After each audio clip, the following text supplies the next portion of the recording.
Following the devastation by Hurricane Michael, the Air Force, local community, and industry began to clear the path in efforts to rebuild Tyndall Air Force Base in Bay County, Florida. We've had quite a bit of cleanup done on the base. There is quite a bit of demolition that's happened. That demolition clearly needs to occur before we can start building new construction. Nearly a year later, the Air Force hosted its third Industry Day to provide updates on the status and future of the installation. The big thing that's changed from first Industry Day until the Industry Day where we are now is we are much further along in our master planning.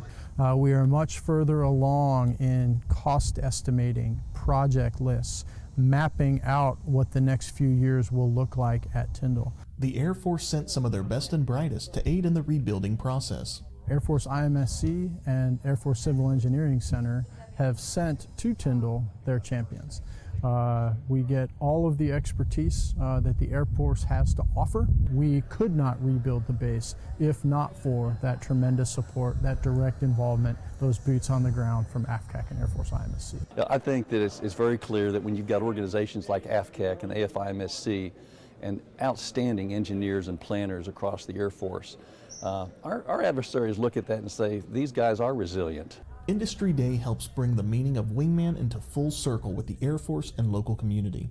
Industry Day is our opportunity, PMO's opportunity, to solicit inputs across the United States to make sure that we bake good ideas into the plan as early as possible, get ownership and get buy-in as soon as possible into our rebuild plan. I know that the community's behind us, and we've got a number of the elected representatives from the state of Florida that really are supporting us with that. Military members here for years have been very involved in our schools, our churches, and every aspect of community life. We just can't imagine what Bay County, Florida would be like without Tyndall Air Force Base in the center. For the Air Force Installation and Mission Support Center, I'm James Buehler.